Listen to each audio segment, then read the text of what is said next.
सध्या महाराष्ट्रामध्ये श्री गणेशोत्सवाचे उत्साहाचे वातावरण आहे आणि असे असताना हवेल्स इंडिया प्रायव्हेट लिमिटेड आणि न्यूट्रिका या दोन कंपन्यांनी श्री गणेशाचा उपयोग जाहिरातीच्या माध्यमातून विडंबनात्मक आणि उपहासात्मक स्वरूपात केलेला आहे।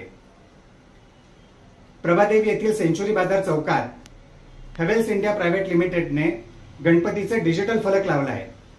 या फलकामध्ये विविध उपकरणांपासून विजेच्या उपकरणांपासून श्री गणपतीचं शरीर बनवलेलं दाखवण्यात आलं आहे।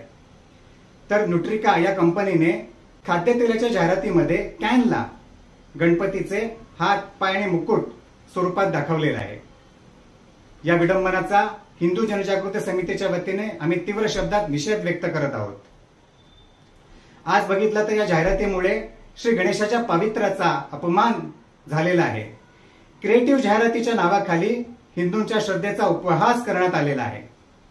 या प्रकरणामुळे केवळ हिंदूंच्या धार्मिक श्रद्धेचा अपमान झाला असे नाही, तर भारतीय न्यायसंहिता, ग्राहक संरक्षण कायदा, त्याचप्रमाणे संविधानाचे विविध अनुच्छेद 25 आणि 26, आयटी कायदा याचे देखील उल्लंघन झालेले आहे।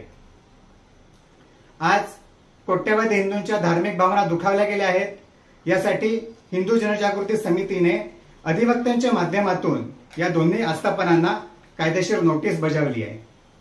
या नोटीसमध्ये आम्ही म्हटलं आहे की आस्थापनांनी त्वरित त्यांचे सर्व फलक, डिजिटल फलक, होल्डिंग्स तातडीने मागे घेण्यात यावेत।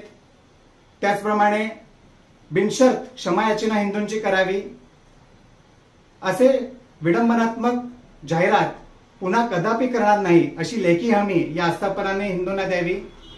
त्याचप्रमाणे हिंदूंच्या धार्मिक भावनांचा अपमान झाला, मानसिक त्रास हिंदूंना सहन करावा लागला, यासाठी 50 लाख रुपये पाली येथील अष्टविनायक मंदिरास अर्पण स्वरूपात देण्यात यावेत अशी मागणी या नोटीसच्या माध्यमातून आम्ही दिलेली आहे।